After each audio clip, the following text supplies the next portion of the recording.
Ya ampun, Dan, kamu ini gimana sih? Saya ini udah telat kerja loh. Udah gitu malah motor saya jadi kayak gini kotornya. Idih, lebay amat sih bang. Nanti sore kan bisa di steam sih. Kayak gitu kok dijadiin masalah? Sama saudara tuh, Mbok gak usah pelit-pelit bang. Nanti kuburannya sempit loh.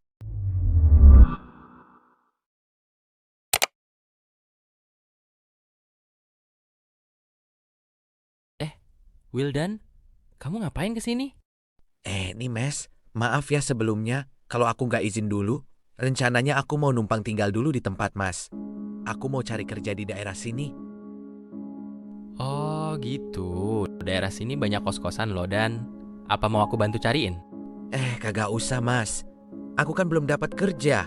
Nanti mau bayar pakai apa? Buat makan aja pas-pasan ini. Ya udah nggak apa-apa Tole, kasihan juga sepupu kamu. Udah jauh-jauh dari kampung masa mau ditolak. Wildan, ayo masuk nak.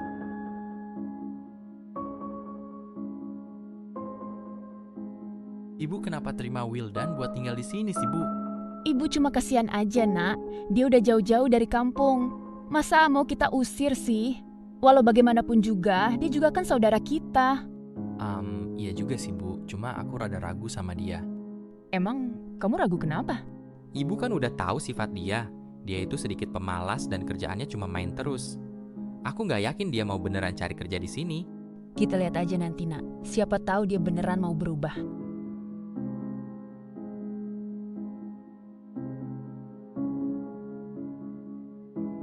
Bang, udah mau berangkat kerja ya?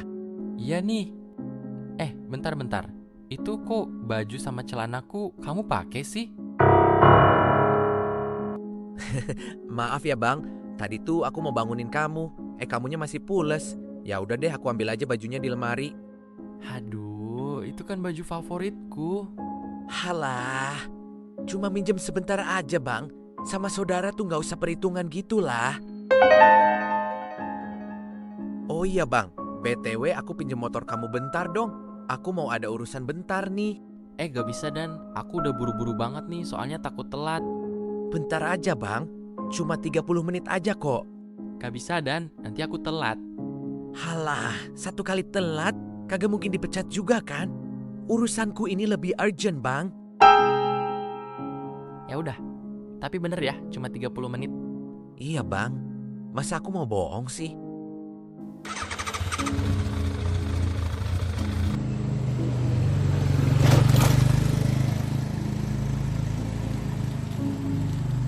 Gila. Setelah sekian lama, akhirnya gue ngerasain pakai moge juga. Hahaha. Ternyata enteng banget ya tarikannya. Beda banget sama beat karbu gue di rumah. Lumayan lah, bisa dipakai pamer ke gebetan baru. Tanpa rasa malu, Wildan malah memakai motor Bayu untuk bertemu pacarnya. Dia juga mengaku-ngaku kalau motor itu adalah miliknya.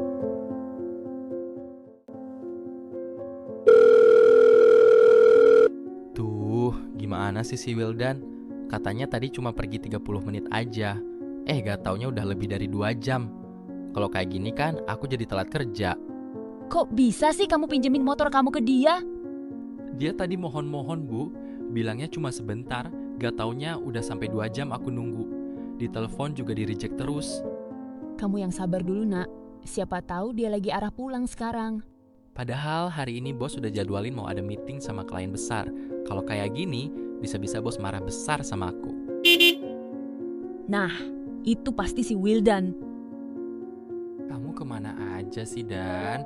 Udah 2 jam aku nungguin kamu. Maaf bang, tadi agak lama ketemu sama orang yang nawarin kerja ke aku. Terus, itu kok kotor banget sih motorku? Kayak abis buat ngarit sapi coba. Bang, tadi tuh jalannya lumayan becek, jadi kotor deh motornya. Ya ampun, Dan, kamu ini gimana sih? Saya ini udah telat kerja loh. Udah gitu malah motor saya jadi kayak gini kotornya. Idih, lebay amat sih bang. Nanti sore kan bisa di steam sih. Kayak gitu kok dijadiin masalah? Sama saudara tuh, Mbok gak usah pelit-pelit bang. Nanti kuburannya sempit loh. Ya udahlah, aku mau masuk dulu, mau makan.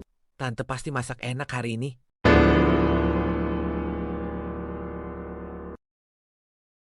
Akhirnya, Bayu berangkat kerja dengan membawa motor kotor penuh lumpur dan perasaan campur aduk penuh emosi.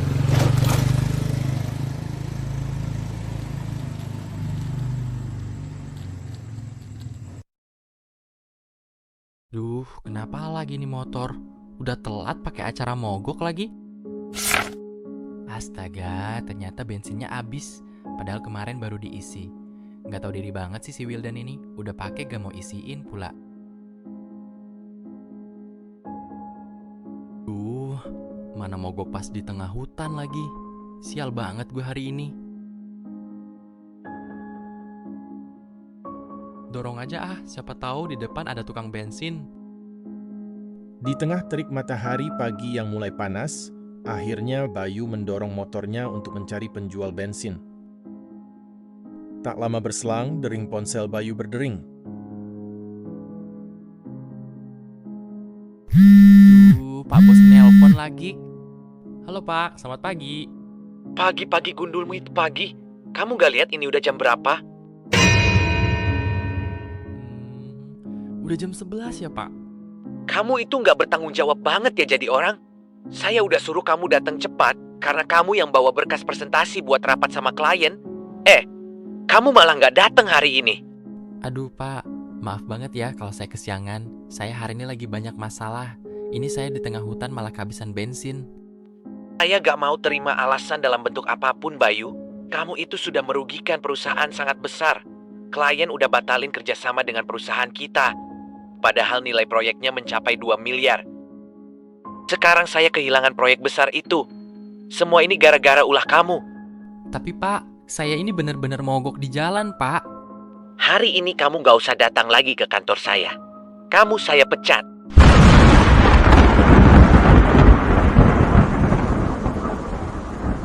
Seperti disambar petir di siang bolong, begitulah yang dirasakan Bayu saat ini.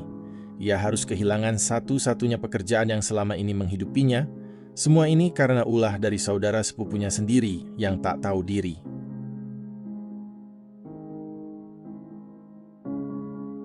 Wildan, apa kamu belum dapat kerjaan juga? Udah sih tante. Tapi tadi aku tolak. Kok kamu tolak Dan? Emangnya kerja apa? Jadi admin gudang. Gajinya kecil, Tan. Cuma 5 juta. 5 juta kamu tolak? Iyalah, Teh. Gaji segitu buat aku mana cukup. Lagian aku ini lulusan sarjana. Masa iya cuma jadi admin gudang? Ya minimal manajer lah. Atau asisten bos. Ya ampun, cari kerja itu kan susah dan gaji segitu juga udah lumayan. Itu kerjaan cocoknya mah buat Bayu aja, Tante. Aku mah gak level kerja di gudang kayak gitu. Pasti nanti tiap hari ketemu tikus atau gak kecoa.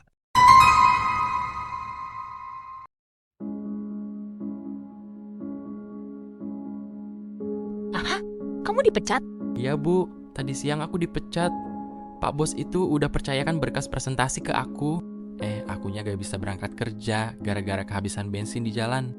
Jadinya bosku rugi miliaran karena dia kehilangan kliennya hari itu juga. Ya Allah, Bay. Kamu yang sabar ya, Nak. Semoga kamu bisa dapat kerjaan yang lebih baik lagi. Makanya, lain kali jangan mau jadi budak korporat terus, Bang. Minimal kamu bikin usaha, kek. Biar kamu gak disepelin terus sama orang. Tanpa merasa bersalah sedikit pun, Wildan malah menghina Bayu.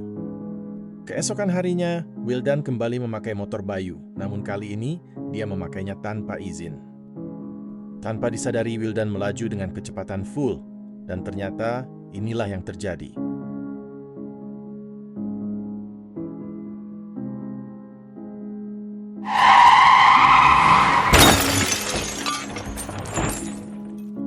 Ini tagihan rumah sakit kamu, totalnya 75 juta. Apa? Kok banyak banget, Bang? Iya dong, kan lu gak di cover pemerintah. Tapi aku mau bayar pakai apa, Bang? Kamu kan tahu sendiri, sekarang aku udah cacat permanen. Ya mana aku tahu. Intinya kamu lunasi sendiri tagihan rumah sakit ini. Dan satu lagi, untuk biaya servis motorku, totalnya jadi 15 juta karena kerusakan yang sangat parah. Jadi motor juga aku yang bayar, Bang. Ya iyalah, kan kamu yang ngerusakin. Siapa suruh jadi orang gak tahu diri? Udah kita tolong, kita kasihani, malah gak tahu diri. Udah ya, aku pamit.